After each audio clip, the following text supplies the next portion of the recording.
The courtroom fell silent, every eye fixed on Karoline Leavitt as she stood confidently at the witness stand. "You think this is about money, Mr. Combs," she declared, her voice cutting through the tension. Diddy, seated at the defendant's table, smirked, but the smirk vanished when Karoline unveiled a piece of evidence so shocking that even Judge Frank Caprio raised his eyebrows. The air was electric, the room on edge. What had started as a simple financial dispute was about to uncover a web of secrets no one could have predicted. "Good morning, Mr. Combs," Judge Caprio began, his warm demeanor filling the room.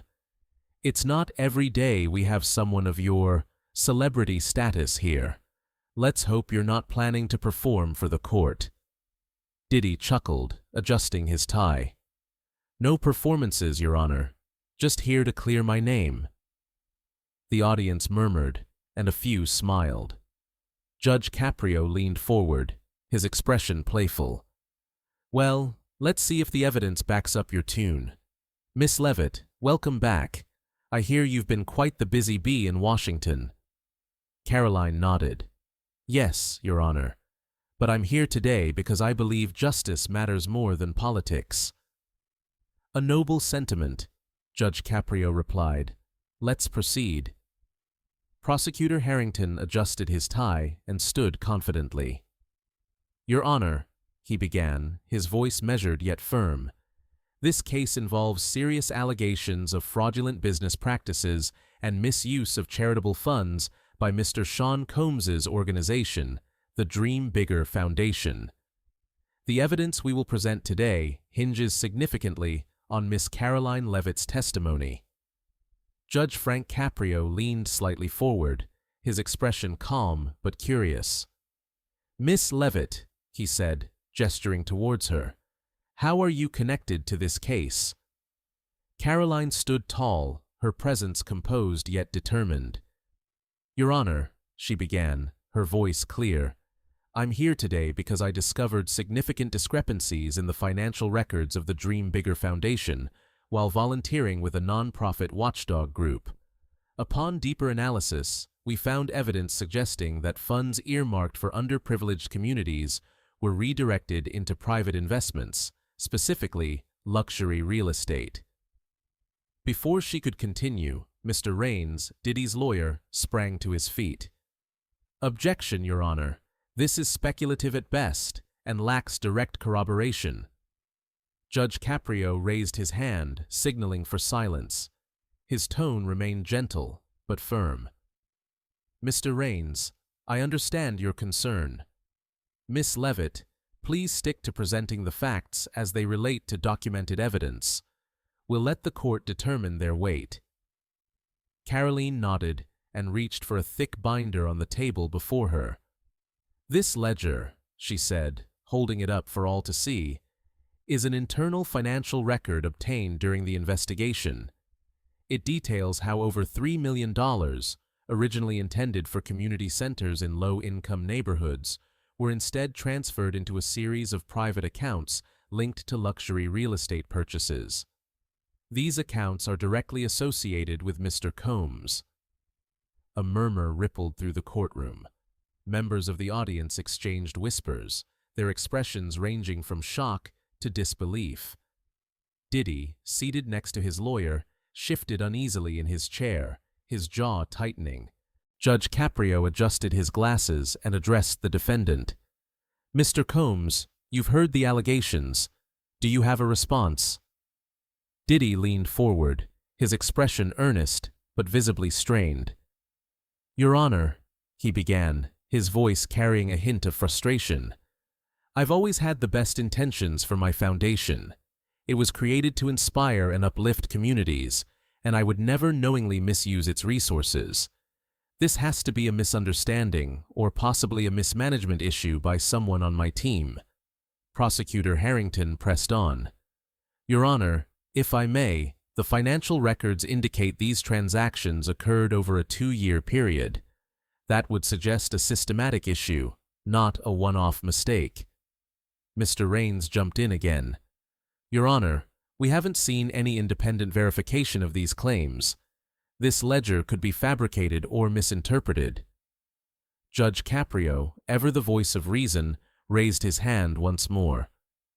"Gentlemen, let's maintain order. Miss Leavitt," he said, turning his attention back to her, "do you have corroborating evidence to support these claims?" Karoline nodded firmly. "Yes, Your Honor. In addition to the ledger, we've identified a series of email communications between Mr. Combs and his financial team. These emails discuss the reallocation of funds from charitable projects to personal ventures." She handed a stack of printed emails to the bailiff, who delivered them to Judge Caprio. The judge glanced over the documents, his expression unreadable. After a few moments, he looked up and asked, "Mr. Combs, these emails appear to bear your name and instructions. Are you denying their authenticity?"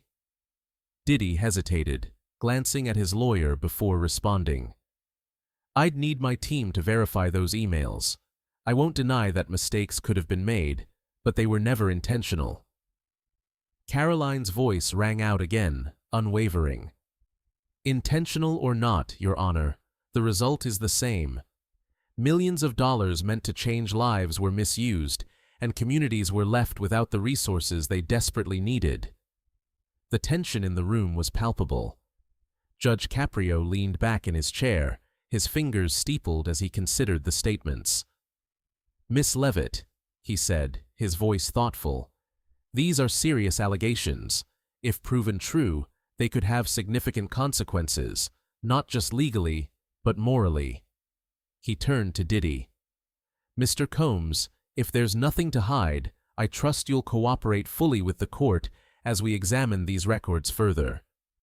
Diddy nodded reluctantly. "Of course, Your Honor." Judge Caprio looked out over the courtroom, his expression solemn.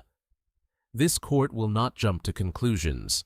Justice demands clarity and fairness. But make no mistake, if these allegations hold up, we're looking at a breach of public trust on a massive scale. Let's proceed with caution and care." The courtroom fell silent, the weight of the moment settling over everyone present. The courtroom was thick with tension as Prosecutor Harrington continued his line of questioning. Evidence was mounting, and even Diddy seemed to grow more uncomfortable with each passing minute. Then, unexpectedly, a voice broke through the proceedings. "Your Honor," a young woman called out from the gallery, her voice trembling but resolute. "May I say something?" All eyes turned to her, and Judge Caprio raised an eyebrow. He adjusted his glasses and leaned slightly forward. "Who are you, young lady?" he asked, his tone calm but curious. The woman stood hesitantly, clutching her hands together. Her clothes were plain, and her face bore the weariness of someone who had endured far too much. "My name is Sarah James," she said, her voice cracking slightly as she spoke. Tears welled up in her eyes, but she refused to let them fall. "I was supposed to benefit from the Dream Bigger Foundation. They promised to build a shelter for people like me, people who have nowhere to go." A hushed silence fell over the courtroom. The gravity of her words seemed to settle on everyone, from the audience to the attorneys, and even Diddy himself. He shifted uncomfortably in his seat, his confident demeanor faltering. Judge Caprio regarded her with a mixture of compassion and curiosity. "Miss James," he said gently, "what brings you here today?" She took a deep breath, steadying herself. "I've been homeless for years," she began, her voice trembling but growing stronger with each word. "When I heard about the Dream Bigger Foundation, I had hope. They said they were going to build a shelter in my community, a place for people like me to sleep, to feel safe. But the shelter never came. And now I know why." Tears streamed down her face as she continued. "Your Honor, I'm here because I believe people deserve to know the truth. They need to know what happened to the promises made to people like me. The money they donated in good faith, it never reached us." Judge Caprio leaned back in his chair, his expression somber. "Miss James," he said after a moment, "your courage in speaking out today is commendable."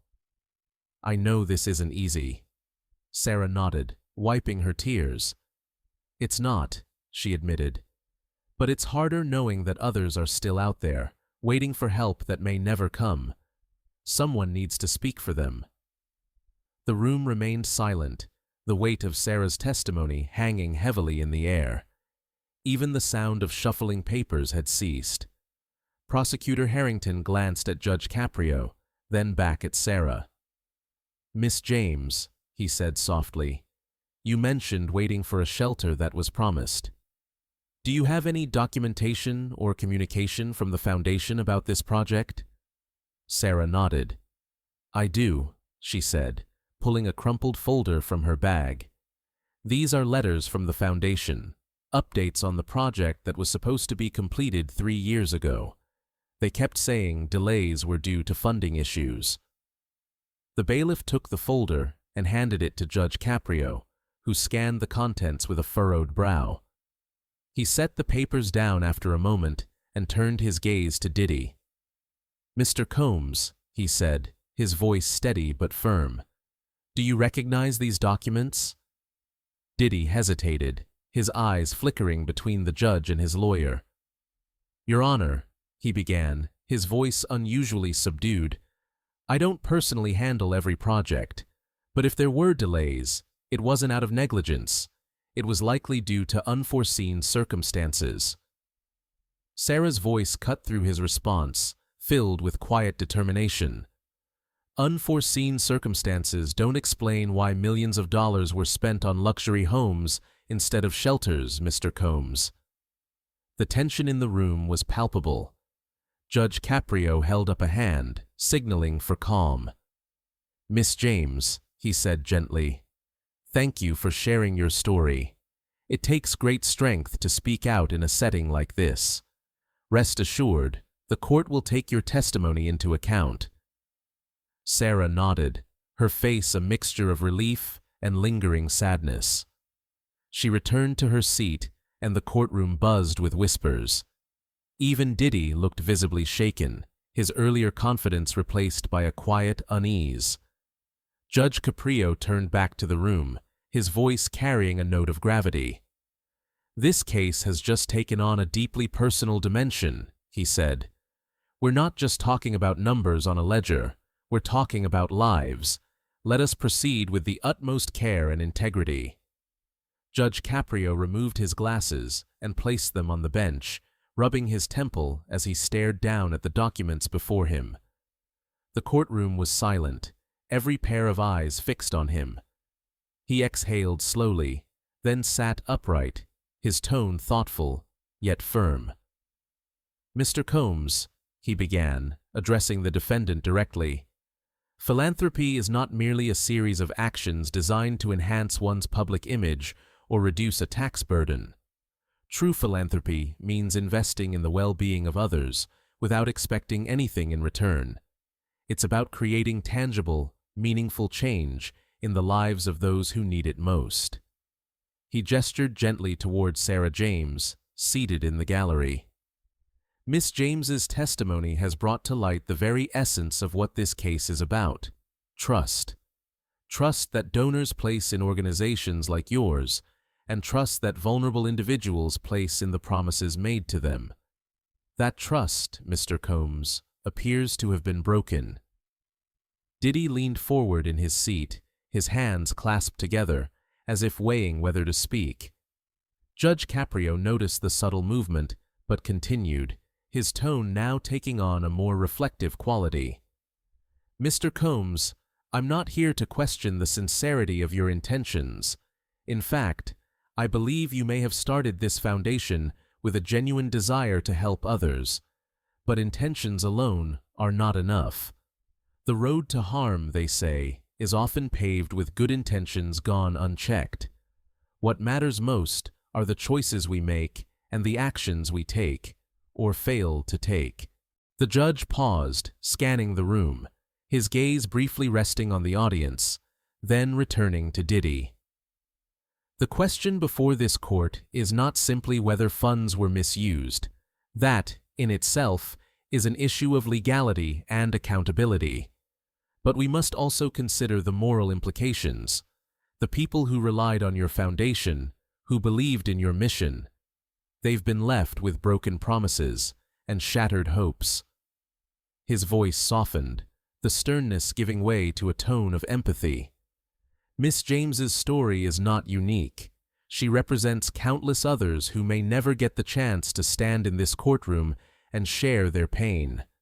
For them, this foundation was more than just an organization.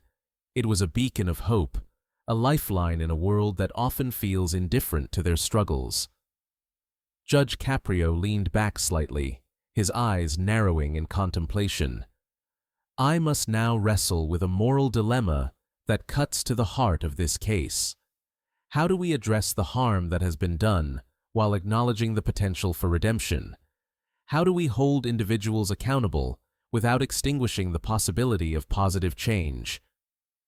He turned his attention back to Diddy, his expression firm but not devoid of kindness. Mr. Combs, your defense has emphasized the complexity of managing a large foundation. That's fair. Mistakes happen. But what separates genuine leaders from opportunists is how they respond when those mistakes come to light. Diddy opened his mouth to speak, but Judge Caprio raised a hand. Hold your thought for a moment, Mr. Combs. Let me finish. The judge straightened his posture, his voice resonating with quiet authority. Sometimes, even good intentions lead to poor choices.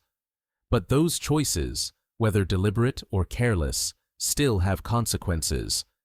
And now, the question before this court is not just about punishment. It's about how we, collectively, make this right. How do we restore trust? How do we ensure that the promises made to people like Miss James are not just empty words?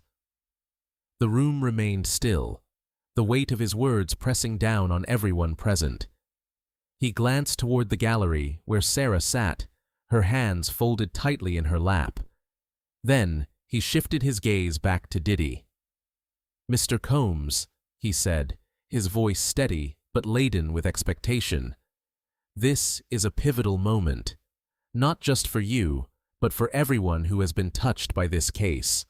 The evidence will guide the court's judgment, but the choice of how you move forward, how you respond to what has been revealed, will define you more than anything else. Judge Caprio leaned forward, resting his elbows on the bench. So, I ask you this. What are you willing to do to make things right? The courtroom was already tense when Karoline Leavitt rose from her seat once more, clutching a small flash drive. The confidence in her movements commanded attention, and all eyes turned toward her. Your Honor, she began, her voice clear and unwavering. If I may, I have one final piece of evidence to present. Judge Caprio arched a brow, signaling for her to continue. She handed the flash drive to the bailiff, her every movement deliberate. This drive contains video footage of a conversation involving Mr. Combs's financial advisor. In it, they openly discuss the diversion of funds from the Dream Bigger Foundation to personal accounts and luxury investments. A collective gasp rippled through the room as the bailiff passed the drive to the court clerk. Judge Caprio's tone remained calm but stern.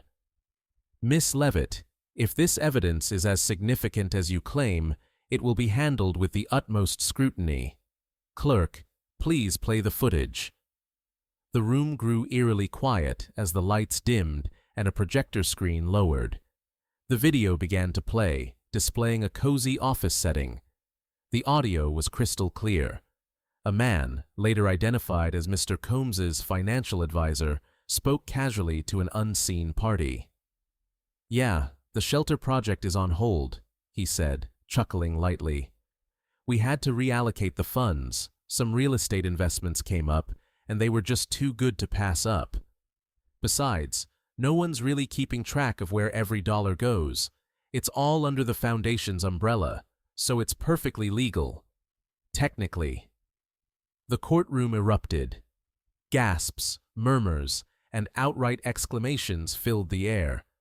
Several people in the gallery shook their heads in disbelief. Sarah James covered her mouth with her hands, tears streaming down her face. Judge Caprio pounded his gavel. "Order! Order in the court!" His voice cut through the noise like a knife, slowly restoring silence. Diddy sat motionless, his face buried in his hands. His confident veneer had completely shattered. Next to him, his lawyer, Mr. Raines, was furiously scribbling notes and whispering to an aide. Finally, Raines stood, his voice sharp and desperate. "Your Honor, I object to the introduction of this evidence. The chain of custody is unclear, and the context of this conversation is incomplete." Judge Caprio adjusted his glasses and regarded Raines with a measured gaze. "Your objection is noted, Mr. Raines, but the court will not ignore clear and compelling evidence without due consideration. The integrity of this case demands that every piece of evidence be thoroughly examined." Raines opened his mouth to retort, but the judge's raised hand stopped him in his tracks. "Mr. Raines, if you wish to challenge the admissibility of this footage, you will have your chance during cross-examination. For now, the video stands." Turning his attention to Diddy, Judge Caprio's voice softened, but his words carried a weight that could not be ignored. "Mr. Combs, this footage raises serious questions about the operations of your foundation. I need you to answer truthfully. Were you aware of these conversations? Did you approve of these reallocations?" Diddy lifted his head, his face a mix of anguish and exhaustion. "Your Honor," he began haltingly, "I trusted my team to manage the finances responsibly. I wasn't aware of every detail, but I should have been. I should have paid closer attention." His voice broke slightly, and he paused before continuing. "If this is true, then I failed. Not just the people who believed in the foundation, but myself. This isn't what I wanted. It's not who I want to be." Karoline interjected, her voice steady but laced with urgency. "Your Honor, the video isn't just evidence of negligence. It's proof of deliberate mismanagement and exploitation of public trust.